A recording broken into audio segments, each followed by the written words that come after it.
Tuhan, Engkaulah pertolongan kami. Sampaikan sabdamu untuk umat-Mu yang menanti. Beri kami ya Tuhan roh yang baru, agar kami bisa berjalan dengan Tuhan di negeri orang-orang yang hidup. Terima kasih Bapa, sembunyikan hamba-hamba-Mu di balik salib-Mu dalam nama Yesus. Amin. Praise the Lord. Saya nggak sabar untuk membagikan firman pertama di tahun yang baru ini. Kita buka bersama-sama firman Tuhan, yaitu di Yesaya pasal 43. Ini adalah pasal Alkitab favorit saya. Tuhan banyak bicara, apalagi menyongsong sesuatu yang baru belum kita ketahui di depan ini. Oh, mari kita berharap sama Tuhan. Tuhan hendak membuat sesuatu yang baru, itu judul yang saya pilih. Sekali lagi, Tuhan hendak membuat sesuatu yang baru. Yesaya 43 ayat 15. Saya bacakan dulu ya. Akulah Tuhan yang Maha Kudus Allahmu, Rajamu yang menciptakan Israel. Beginilah firman Tuhan, yang telah membuat jalan melalui laut dan melalui air yang hebat, yang telah menyuruh kereta dan kuda keluar untuk berperang, juga tentara dan orang gagah. Mereka terbaring, tidak dapat bangkit, sudah mati, sudah padam sebagai sumbu. Firman-Nya, janganlah ingat-ingat hal-hal yang dahulu, dan janganlah perhatikan hal-hal yang dari zaman purbakala. Lihat, aku hendak membuat sesuatu yang baru, yang sekarang sudah tumbuh. Belumkah kamu mengetahuinya? Ya, aku hendak membuat jalan di padang gurun dan sungai-sungai di padang belantara. Binatang hutan akan memuliakan aku, serigala dan burung unta. Sebab aku telah membuat air memancar di padang gurun dan sungai-sungai di padang belantara, untuk memberi minum umat pilihanku. Umat yang telah kubentuk bagiku akan memberitakan kemasyuranku. Sebuah janji saya dapatkan dari Roh Kudus untuk keluarga Saat Teduh, yaitu bahwa Tuhan hendak membuat sesuatu yang baru. Dan setiap ayat ini adalah rema bagi kita. Tapi saya betul-betul ingin mendorong hati Anda dan hati kita semua. Kita saling mengingatkan ya, agar kita melupakan apa yang lalu dan mengarah pada tujuan dengan mata kita tetap memandang kepada Tuhan Yesus. Saya tahu kalau kita berjalan begitu, kemenangan ada di depan. Apapun yang terjadi di belakang, itu sudah lewat. Sekarang Tuhan hendak melawat. Dan ketika Tuhan melawat kita, Tuhan akan menunjukkan perkara-perkara yang lebih besar dan lebih indah. Ayat 15 dimulai dengan pribadi Allah. Akulah Tuhan yang Maha Kudus Allahmu, Rajamu yang menciptakan Israel. Tahun boleh baru, Tuhan kita tetap lama. Yesus itu sama dahulu, sekarang, sampai selama-lamanya. Satu hal yang akan berubah adalah kesetiaan Tuhan atas hidup kita. Saya yakin Tuhan sanggup menolong kita. Dan kalau kita nggak membutuhkan pertolongan, kita fine-fine saja dalam keadaan baik ceritanya, Tuhan akan meneguhkan apa yang sudah Anda kerjakan. Akulah Tuhan. Kata akulah Tuhan itu berarti dialah jaminan. Upahku ada pada Allahku. Sekalipun hati dan batinku habis lenyap, gunung batuku tetaplah Allah selama-lamanya. Tuhan itu bagian orang percaya. Jadi kalau Tuhan beserta kita, siapa sih lawan kita? Kalau Tuhan ada di hidup kita, masa perahu kita bisa tenggelam? Jangan bangunkan Yesus dengan terpaksa. Seolah-olah Yesus tertidur, karena Tuhan kita nggak terlelap, dia tetap terjaga. Jangan panik saudara, Tuhan ada di perahumu, tidak akan tenggelam kapal itu. Dan kalau Tuhan Yesus itu ada di dalam kehidupan kita, dia adalah pejunan. Apa sih yang rusak yang dia nggak bisa perbaiki? Apa yang runtuh yang dia tidak bisa bangun kembali? Asal dibangun dengan doa, segala sesuatu tiada yang mustahil bagi Allah dan bagi orang yang percaya. Akulah Tuhan. Itu menunjuk pada dirinya. Sebenarnya janji Tuhan itu terjadi dalam hidup kita bukan karena kita yang setia, tapi karena dia yang setia. Kasih karunia itu tidak diberikan berdasarkan perbuatan kita, tapi karena kebaikannya dan kemurahannya. Makanya itu kalau percaya, bukan percaya pada diri sendiri, apalagi percaya kepada manusia. Jangan mengandalkan kekuatan sendiri, tapi andalkan Tuhan. Kalau kita mau percaya, yang terbaik adalah percaya pada janjinya. Karena kita sendiri itu kurang bisa dipercayai. Jangan percaya pada kedaginganmu, karena bisa berubah-ubah. Sebentar kita sungguh-sungguh, sebentar kecewa. Tapi kalau sama Tuhan itu stabil ya. Akulah Tuhan yang Maha Kudus Allahmu. I am your God. I'm greater than you. Aku lebih besar daripadamu. Aku lebih setia daripadamu. Berarti kalau Tuhan itu ada di hidup kita, kita aman. tenanglah jiwamu. Tuhan ada. Tuhan ada di sini. Kalau Tuhan ada di sini, udah. Datang aja berharap padanya. Dia tidak akan mengecewakan Anda. Ya, ayat 16, beginilah firman Tuhan yang telah membuat jalan melalui laut dan melalui air yang hebat. Semua kita tahu ayat 16 ini mengacu pada cerita bangsa Israel keluar dari Mesir melewati Laut Merah yang terbelah. Ini kan cerita Musa. Kenapa sih Tuhan kok ingatkan lagi ya hal-hal yang di belakang? Bukankah nantinya kita akan ketemu ayat 18 firman-Nya, janganlah ingat-ingat hal-hal yang dahulu dan janganlah perhatikan hal-hal yang dari zaman purbakala. Kenapa ayat 16 Tuhan menyuruh kita menoleh ke belakang? Gini loh ya, satu-satunya dari masa lalu yang boleh dibawa ke masa depan, atau satu-satunya dari masa lalu kita yang boleh diingat-ingat hingga hari ini, hanyalah memori pekerjaan atau perbuatan Tuhan. Satu-satunya yang boleh Anda bawa maju, sesuatu yang di belakangmu, adalah memori itu. Jangan lupakan semua perbuatan baik Tuhan di hidupmu yang pernah terjadi. Nah, itu boleh dibawa maju. Memori itu jangan dihapuskan, karena itu menjadi kekuatan kita seperti sumur dalam-dalam. Kalau nggak ada air lagi, tidak ada air hujan, carilah air yang disimpan. Jikalau hari ini hidup Anda seolah-olah sepi pertolongan, ya kan, kurang mujizat, tak ada terobosan, doa pun tak kunjung dijawab, kembalilah ke masa lalu itu dan lemparkan ke dalam-dalam memori yang ada dan ingatlah akan perbuatannya. Kalau dulu Tuhan menolongmu, percayalah lagi bahwa Tuhan akan menolong Anda di depan nanti. Karena Tuhan kita nggak berubah dahulu, sekarang, sampai selama-lamanya. Beginilah firman Tuhan. Tuhan bicara sama bangsa Israel melalui mulut Yesaya. Aku yang telah membuat jalan melalui laut dan melalui air yang hebat, yang telah menyuruh kereta dan kuda keluar untuk berperang. Itu adalah kereta kudanya Firaun dan tentara Mesir. Juga tentara dan orang gagah, mereka terbaring tidak dapat bangkit, sudah mati. Mereka mengejar orang Israel, nggak bisa kan? Koyaklah semua roda-rodanya. Bangsa Israel bisa begitu aja jalan di tengah-tengah lautan. Bedanya sama Petrus jalan di atas air. Bedanya dengan mereka apa? Bangsa Israel berjalan di tengah-tengah air. Kiri kanan itu tembok raksasa. Air tidak bisa menembus di mana mereka berada. Luar biasa kan? Tapi bangsa Mesir yang mencoba untuk mengejar mereka dengan kekuatan kuda, oleng semua itu roda. Mereka terbaring tidak dapat bangkit, sudah mati, sudah padam sebagai sumbu. Tuhan ingatkan bangsa Israel yang kurang iman. Kamu ingat nggak aku pernah begini dalam sejarahmu? Aku akan membuatnya lagi. Wow. Mengapa? Karena akulah Tuhan yang Maha Kudus, Allah Israel. Aku tidak berubah. Dulu aku bisa, sekarang aku mampu. Dulu aku mau, sekarang aku masih mengasihimu. Luar biasa ya. Ayo kita memasuki tahun yang baru ini dengan sebuah semangat yang baru. Semangat bukan dari positive thinking kita, tapi semangat dari sesuatu yang jauh lebih dapat dipercaya. Kalau dari pikiran sendiri kan itu rekayasa. Tapi kalau pribadi Allah itu nggak berubah.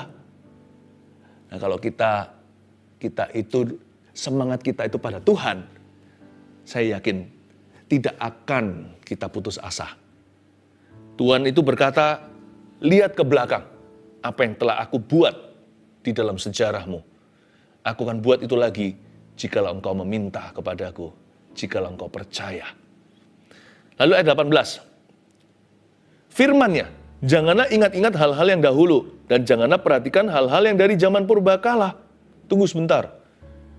Ayat 16, 17 suruh ingat. Ayat 18, nggak boleh ingat. Beda yang diingat. Ayat 16, 17 suruh ingat perbuatan Allah. Sedangkan ayat 18, kita disuruh nomor 1, melupakan kegagalan dan kemuliaan di masa lalu. Ini bukan kemuliaan Tuhan ya, ini kemuliaan kita. Lupakan. Tuhan pernah pakai Anda, sudahlah jangan jual jasa. Lupakan, dulu Anda sukses, atau bahkan lebih sukses. Ya, nanti jangan-jangan kita terus referensi ke sana, dan nggak maju-maju, nggak bisa move on orangnya. Aku dulu itu loh, pemimpin pujian. Tapi setelah Anda mundur sekian lama, sekarang bahkan tidak pelayanan. Udah lupakan. Dulu ya dulu. Dulu pernah melayani, orang lain diberkati, ya sudah. Itu semua sudah jadi kemuliaan Allah. Maksudnya, sudah menjadi kemuliaan untuk Tuhan. Ayo mulai melayani lagi. Jangan ngomel kalau disuruh angkat-angkat kursi di gereja. Meskipun secara sukarela tidak berbayar. Aku dulu padahal di atas panggung situ. Gak apa-apa, Tuhan mau memulai sesuatu yang baru. Kadang-kadang sesuatu yang baru itu sederhana dulu. Bisnisku dulu loh besar. Tokoku ada 10. Sekarang semua jatuh. Masa harus kerja sama orang? Kalau memang Tuhan yang buka lowongan. Kalau Tuhan yang kirimkan pekerjaan. Terima apa adanya asal halal dan benar. Jangan berkata dulu aku mulia. Sekarang juga ada mulianya. Anda bangkit itu mulia loh. Dan dari 1 itu 5 roti 2 ikan. Siapa bilang Anda tidak bisa berakhir memberi 5.000 staf makan? Kalau Tuhan yang bekerja, tiada yang mustahil. Kalau Tuhan yang ada mau, bisa memulai dengan 1 biji. Sebentar lagi Anda akan melihat perkara-perkara yang hanya bisa saya jelaskan dalam 1 kata, yakni mujizat. Udah melupakan kegagalan dan kemuliaan di masa lalu, termasuk kegagalan, discouragement, perasaan down gara-gara dulu pernah gagal, sampai sekarang kok masih tertuduh. Di tahun yang baru kok belum kadaluarsa itu tuduhan. Terus merasa guilty. Emangnya merasa guilty kita bisa menambah sahasta? Emangnya dengan kita merasa bersalah itu kita bisa dekat sama Tuhan? Apa untungnya kerajaan sorga jikalau Anda terus menunduk berkata, aduh bodoh aku dan menepuk dadamu? Apakah Tuhan berkenan pada korban pengampunan dosa? Kalau itu bukan dari Tuhan Yesus, tapi Anda menyakiti diri. Apakah Tuhan tuh happy melihat Anda dengan menyakiti diri gitu? Apakah dosamu diampuni? Bukannya malahan kita berdosa yang baru dengan melukai tubuh. Berapa banyak orang itu sekarang hidupnya itu menyiksa dirinya. Karena dia nggak bisa mengampuni kesalahan yang dia lakukan. Dia nggak bisa move on dari kegagalan. Beberapa orang mabuk-mabukan, beberapa rusak-rusakan. Itu juga bentuk self-punishment. Itu juga bentuk hukuman pada dirinya. Tidak sedikit yang sekarang menjauhi Tuhan. Udahlah nggak Tuhan-Tuhanan. Apakah dengan demikian Anda jauh lebih benar? Apakah itu menolongmu? Apakah menambah sehasta pada hidupmu? Apakah dengan melakukan semua itu dosamu jadi lebih diampuni? Lebih ringan di mata Tuhan? Bukannya lebih baik dengan bertobat dan meninggalkannya? Lalu setelah itu move on dalam Tuhan Yesus. Udah jangan diingat-ingat lagi hal-hal dari zaman purbakala. Buat apa sih? Yang lalu ya sudah lalu. Apa yang sudah lewat ya sudah lewat. Jikalau nasimu sudah menjadi bubur, makanlah bubur itu dengan syukur. Buat apa dipentelengin terus, dipelototin tuh bubur? Emangnya bisa jadi nasi lagi? Tambah lama-lama disia-sia nasi yang sudah jadi bubur di depanmu itu. Lalu dikeluhi, diratapi. Lama-lama buburnya jadi basi. Lebih baik bubur ya bubur. Tunduk kepala, doa bersyukur dan katakan terima kasih untuk makanan yang tidak mengenyangkan ini. Tapi gara-gara ini, kalau aku makan, aku tidak akan mati. Makan dulu sampai Tuhan kirim nasi. Ya kan? Lupakan kegagalanmu. Demikian pula lupakan kemuliaanmu. Apapun perkara baru yang di depanmu, sambut itu. Sambut dengan bahagia. Katakan, Tuhan belum selesai dengan saya. Allah masih akan bekerja. Ku tahu rencananya indah bagiku. Ku tahu kehendaknya baik bagiku. Ku tahu rancangannya sempurna bagiku. Sekalipun sekarang aku belum mengerti sepenuhnya. Sekalipun sekarang aku belum tahu. Aku beriman dulu bahwa Tuhan hendak membuat sesuatu yang baru. Be excited. Bergairahlah. Itulah dari sisi kita. Kalau Tuhan mau membuat sesuatu yang baru, sisimu dan sisiku adalah melupakan kegagalan dan kemuliaan kita di masa lalu. Lalu ayat 19, lihat, aku hendak membuat sesuatu yang baru, yang sekarang sudah tumbuh. Belumkah kamu mengetahuinya? Ya, aku hendak membuat jalan di padang gurun dan sungai-sungai di padang belantara. Ayat 19 ini, Tuhan suruh kita lihat. Lihat, look, behold, Aku hendak membuat sesuatu yang baru, yang sekarang sudah tumbuh. Lalu ada pertanyaan, belumkah kamu mengetahuinya? Sebenarnya pertanyaannya di sini itu bunyinya begini loh. Belumkah kamu mengetahuinya itu kalau di telinga saya bunyinya demikian. Will you walk with my Holy Spirit? Will you be in step with my spirit? Akankah engkau berjalan dengan rohku? Belumkah kamu mengetahuinya itu bukan pengetahuan, tapi pengenalan. Bukan pengetahuan belaka, tapi perjalanan. Itu sebuah tawaran, belumkah kamu mengetahuinya itu bukan informasi yang Tuhan cari. Tetapi hati yang diserahkan. Tuhan berkata, maukah kamu berjalan dengan rohku di tahun yang baru ini? Makanya itu nomor 2 poinnya. Melangkah dengan pasti bersama Roh Kudus. Jangan berhenti sampai melupakan apa yang di belakang kita. Nah, yang penting sekarang, lebih penting adalah berjalan ke depan. Nah, kalau jalan ke depan, jangan jalan sendirian. Jangan bersandar pada pengertianmu sebagai manusia, tapi melangkahlah dengan pasti bersama Roh Allah. Belumkah kamu mengetahuinya? Makanya itu kalimat berikutnya kalau Anda lihat 19b bunyinya begini, ya, aku hendak membuat jalan di padang gurun. Lihat, yang Tuhan tawarkan pertama-tama adalah jalan. Tuhan nggak tawarkan resources atau sumber dayanya dulu. Tuhan tawarkan jalannya dulu. Maukah kamu jalan sama aku? Melangkahlah dengan pasti. Kenapa kita bisa pasti padahal kita nggak tahu? Karena hari esok siapa yang bisa mengerti? Tapi kalau Roh Kudus yang jadi pilotnya, Roh Kudus, Roh Allah yang jadi nahkodanya, tenanglah jiwaku, kita tahu siapa yang pegang kendali. Karena Roh Kudus itu adalah Roh Allah yang hidup, yang maha tahu dan maha kuasa. Kalau dia berjalan di depan kita nggak takut. Sebelum kita tahu, dia sudah tahu dulu. Sebelum kita mengerti, dia sudah tahu segala sesuatu. Kalau kita nggak bisa berbuat apa-apa, dia sudah tahu jalan keluarnya. Kalau saya dituntun sama Roh Kudus, saya adalah anak Allah. Dan siapa memiliki Roh Allah, dia adalah anak-anak kerajaan sorga. Dan siapa punya Roh Kudus, dia akan dituntun olehnya. Peganglah tanganku Roh Kudus setiap hari, ku tak berani jalan sendiri tanpa engkau. Bawalah diriku pada semua atau seluruh kebenaran, agar ku tidak tersesat mengikuti jalan Tuhan. Jalan di padang gurun. Ya, aku hendak, kata Tuhan di sini, membuat jalan di padang gurun. Ayo jalan sama aku beri Roh Kudusku. Tuhan gak beri malaikat loh ya jalan di depan. Yang itu Musa gak mau. Musa berkata, kalau engkau sendiri tidak jalan bersama dengan kami, jangan suruh kami pergi dari sini kemanapun juga. Karena apa bedanya kami dengan bangsa lain yang tidak mengenal Allah? Musa minta penyertaan di padang gurun. Kita minta Roh Kudus di perjanjian baru. Dear Holy Spirit, walk with me. Take me by my hand. Tangkap aku, pegang aku dengan tanganku. Ya, aku hendak membuat jalan di padang gurun. Lalu lihat, dan sungai-sungai di padang belantara. Memang tidak heran ya, Roh Kudus itu seringkali digambarkan seperti air.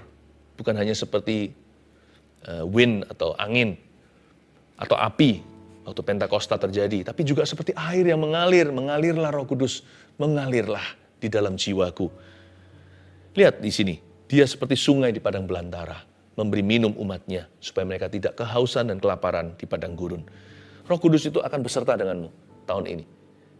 Tapi susah, Pastor Philip, apa yang harus kulakukan agar supaya Roh Kudus berjalan bersama dengan saya? Nggak usah lakukan apa-apa, percaya saja. Percaya saja. Nanti kalau salah kan ditegur sama dia. Ya. Asal Anda dan saya tidak mengusirnya, karena Roh Kudus itu roh yang lembut. Selain dia berkuasa, dia nggak pernah memaksa. Setan itu menyurupi, Roh Kudus itu memenuhi. Dia memenuhi hati yang haus dan lapar. Kalau setan, nggak peduli sana mau nggak. Dia mencuri, membunuh, membinasakan. Makanya itu orang kesurupan nggak menyadari kalau dia bisa kesurupan tiba-tiba aja. Kok jadi begitu orangnya? Kalau Roh Kudus nggak begitu. Dia selalu bekerja sama dengan kehendak bebas kita. Asal kita jangan berkata, wah puyau, aku nggak mau engkau Roh Kudus, minggir. Baik itu lewat perbuatan kita, apalagi perkataan kita kalau terang-terangan sudah bilang demikian. Tapi kalau lewat perbuatan kita juga bisa memadamkan Roh Kudus, ya kan, di gereja-gereja tertentu kadang-kadang kita melarang orang untuk berbahasa roh. Padahal mereka nggak ngomong sama kita, mereka mau doa kok dilarang. Asalkan untuk penyembahan, bukan untuk pengumuman. Kan bukan pengumuman, tapi untuk penyembahan atau untuk doa. Ada orang tertentu nggak mau lah, yang Roh Kudus gimana? Hanya jadikan beliau, Roh Allah itu teori belaka. Roh Kudus ingin involve, ingin terlibat. izinkan dia. Ayat 20, binatang hutan akan memuliakan aku. Binatang aja memuliakan Tuhan. Serigala dan burung unta. Sebab aku telah membuat air memancar di padang gurun dan sungai-sungai di padang belantara. Coba ya, lihat 20b. Sebab aku telah membuat air memancar di padang gurun dan sungai-sungai di padang belantara. Saya tunjukkan ya, sebenarnya nanti bangsa Israel akan diangkut ke Babilonia. Di Babel situ daerah Irak sana. Di zaman modern ini. Itu nanti mereka diangkut ke situ kan, meninggalkan tanah perjanjian. 70 tahun kemudian mereka akan pulang kembali untuk membangun bait suci. Sadarkah Anda bahwa ayat ini bukan hanya sebuah ilustrasi. Aku akan membuat air memancar di padang gurun. Karena waktu bangsa Israel nanti kembali di zamannya Ezra, Nehemia. Mereka itu harus melalui padang belantara beneran. Kita tahu bahayanya perampok di situ, penyamun. Bukan hanya itu. Lebih bahaya daripada itu adalah tersesat, kesasar, nggak ada air. Tempat itu kering kerontang. Tuhan berkata, I will give you the resources you need to come back. Aku akan memberikan kepadamu sumber daya yang kau butuhkan untuk kembali. Kalau air itu kebutuhan pokok, supaya kamu jangan mati, aku akan memancarkan telaga di padang belantara. Luar biasa ya. Dengan kata lain, Roh Kudus ngomong gini loh, kalau aku yang memimpin jalanmu, kalau aku jalan di depan, I have plans and resources that you don't know about. Aku punya rencana atau rancangan dan aku punya sumber daya, toolnya, bahannya, bahan baku materinya untuk membuat kamu sukses tahun ini. Aku miliki. Roh Kudus ngomong begini sama kita. Aku punya, Tuhan memiliki sumber daya yang kau perlukan agar Anda berhasil dan agar janji Tuhan benar-benar digenapi di dalam kehidupan kita. Dan bagi bangsa Israel yang nanti akan kembali dari Babel, itu berarti air di padang gurun dan juga sungai di padang belantara. Karena mereka perlu menyeberang dengan berjalan kaki sampai ke tanah perjanjian. Tuhan berkata, I provide for you. Beres, semua aku sediakan. Kamu tidak harus lihat sekarang. Jalanlah one day at a time, step by step, heart to heart. Satu hari demi satu hari, setiap langkah kaki, aku akan menunjukkan nanti ketika kau memerlukan, dari batu akan memancar telaga.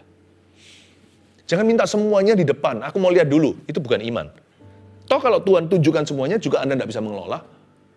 Tapi beriman dulu, nanti Tuhan akan nyatakan tepat waktu. Makanya ada firman begini kan di kitab Pengkhotbah, semua indah pada waktunya.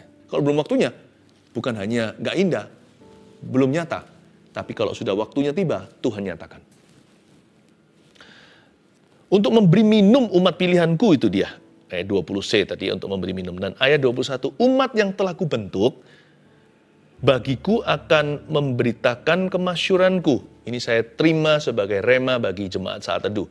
Umat yang telah kubentuk bagiku itu juga jemaat saat teduh. Akan memberitakan kemasyuranku. Nomor 3, bagaimana sih peran kita kalau Tuhan hendak membuat sesuatu yang baru, apa bagian kita? Menjadi saksi Kristus yang memuliakan namanya. Udah, jangan pusing macam-macam kecuali tanggung jawab Anda sehari-hari dan memang apa yang menjadi tugas Anda dalam hidup ini. Udah lebih dari itu serahkan ke Yesus. Asal hati Anda rindu ini aja satu. Ini jadi motivasi utama. Menjadi saksi Kristus yang memuliakan namanya. Jangan tunggu nanti. Nanti kalau aku sudah ditolong, aku akan bersaksi untuk Tuhan. Nanti setelah mengalami mujizat, saya pasti cerita sama orang-orang. Nggak usah.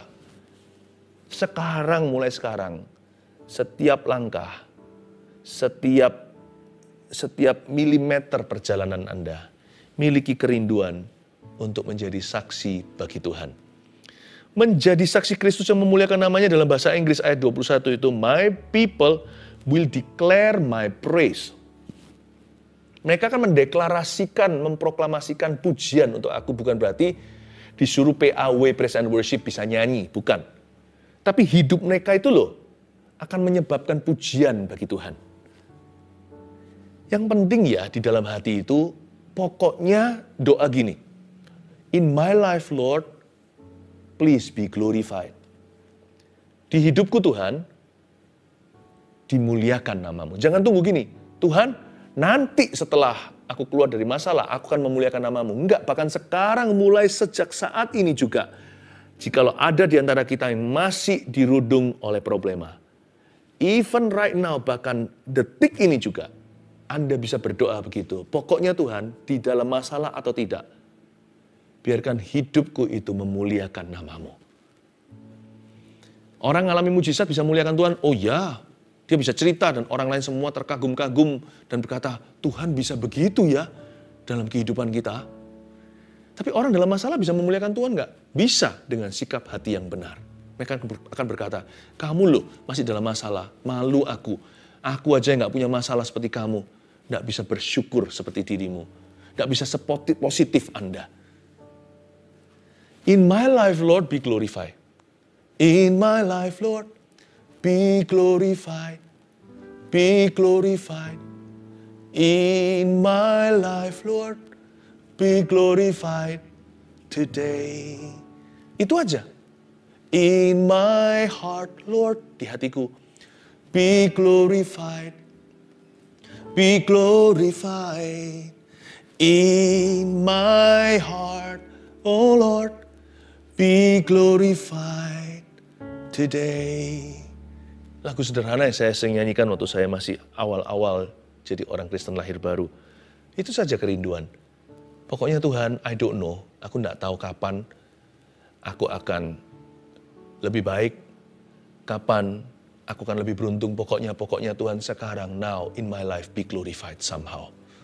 Pokoknya di hidupku, biarkan Kau dimuliakan. Nah, nanti yang membawa kita dari poin yang kedua ke poin yang ketiga, melangkah dengan pasti bersama dengan Roh Kudus, lalu menjadi saksi Kristus yang memuliakan namanya. Itu nanti Roh Kudus semua yang bekerja. Masa sih orang kalau memuliakan Tuhan itu nggak Tuhan akan tuntun pada kebenaran. Roh Kudus tidak akan tuntun ke solusi. Kalau kita berdoa begini, in my life Lord be glorified, di hidupku Tuhan, biarkan Engkau saja dipermuliakan. Pokoknya nggak tahu caranya gimana Engkau harus dimuliakan atasku. Masa Roh Kudus tidak akan tuntun dan tunjukkan jalan keluar? Masa Tuhan akan tangkap dan angkat kita pada kemuliaan yang lebih besar? Bukankah firman Tuhan bunyinya begini? Dia yang menuntun kita dari kemuliaan pada kemuliaan. Dalam bahasa Inggrisnya bagus sekali, from glory to greater glory. Tapi kalau mata kita tertuju ke mujizat, atau mata kita tertuju pada jawaban, tertuju pada kelepasan, kesembuhan, nanti kita tunggu dulu untuk memuliakan Tuhan. Ini dulu, baru itu. Tapi kalau mata kita tertuju ke Kristus, kita akan lupakan yang lalu, mengarah pada tujuan dengan mata kita tertuju pada Tuhan Yesus. Tanpa kita sadari, kita sudah jalan berkilo-kilometer ke depan, menoleh ke belakang. Sudah jauh. Dan lihat lagi ke sana, tiba-tiba ada titik terang secercah harapan. Ada pintu yang terbuka selama ini tertutup di depanmu. Lalu mujizat terjadi. Dan waktu itu terjadi, maka seperti mimpi ketika Tuhan memulihkan kita. Menjadi saksi Kristus yang memuliakan namanya. Udah itu aja. Kalau Tuhan hendak membuat sesuatu yang baru, imani dulu. Pokoknya aku mau jadi saksi Kristus yang memuliakan namanya. Today, hari ini. 3 hal yang saya sampaikan kepada Anda, mari kita lakukan firman. 1, melupakan kegagalan dan kemuliaan di masa lalu. Kenapa? Karena Tuhan hendak membuat sesuatu yang baru. 2, melangkah dengan pasti bersama Roh Kudus. Karena perkara baru ada di depan, biarkan Tuhan Allah Roh Kudus yang memegang tangan. 3, menjadi saksi Kristus yang memuliakan namanya. Nggak usah nanti lagi, nggak usah tunggu. Ini bisa kita lakukan hari ini dan berkata, Lord, glorify your name in my life. Di dalam hidupku, biarkan Engkau dipermuliakan. Percayalah, nanti Anda akan jadi kesaksian lebih dari hari ini. Karena Tuhan tidak pernah gagal dalam kehidupan mereka yang beriman kepadanya.